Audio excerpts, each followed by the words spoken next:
करण और अभिमन्यु काफी अच्छे दोस्त थे। बचपन से ही वो साथ रहे थे। साथ रहना, घूमना और अपने बचपन को एंजॉय करना। वो साथ साथ घूमते फिरते धीरे धीरे बड़े हो रहे थे और अब वो टीनेज में पहुंच गए थे। उनकी लाइफ काफ़ी अच्छी चल रही थी। दोनों साथ ही 9th क्लास में पढ़ रहे थे,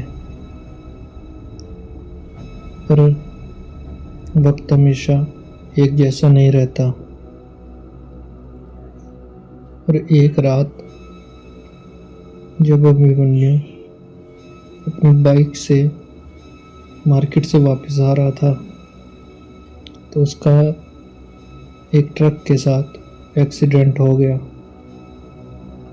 और बदकिस्मती से अभिमन्यु इस एक्सीडेंट में बच नहीं पाया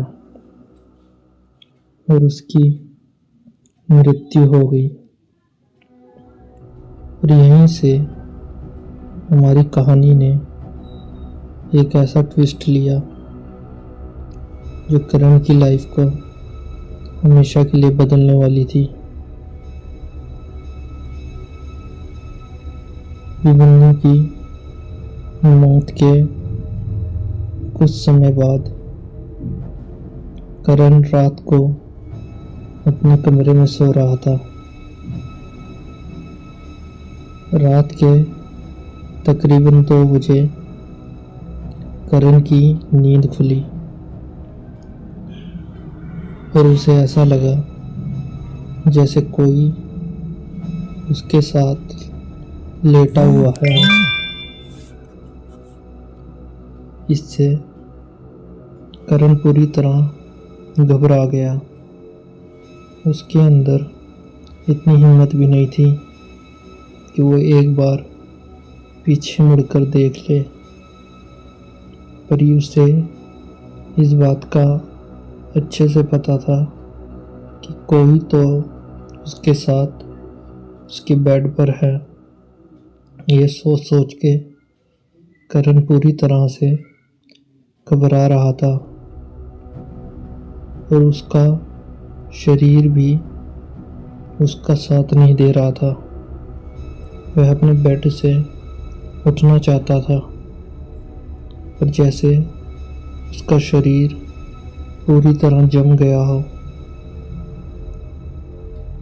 वो अपने शरीर की एक उंगली तलक नहीं हिला पा रहा था। और ऐसे ही लेटे लेटे बहुत देर हो गई और वह अपने मन में हनुमान चालीसा पढ़ने लगा, जिससे कुछ टाइम बाद उसका शरीर एकदम से खड़ा हुआ और वह भागकर अपनी मम्मी के कमरे में चला गया और वहीं अपनी रात गुजार की उसने। पर जैसे यह सब तो एक शुरुआत थी, क्योंकि अब ये रोज का ही हो गया था। करण की लाइफ पूरी तरह से खराब होती जा रही थी। वह सारी सारी रात सो नहीं पाता था, क्योंकि अभिमन्यु की आत्मा उसे परेशान करने लगी थी। शायद ये आत्मा उसे अपने साथ ले जाना चाहती थी। करण ने तंग आकर यह बात अपने घर वालों को बताई और उसके घर वालों ने उसके लिए एक पंडित से हवन करवाया और हवन के बाद जाकर अभिमन्यु की लाइफ दोबारा से नॉर्मल हो गई और अभिमन्यु की आत्मा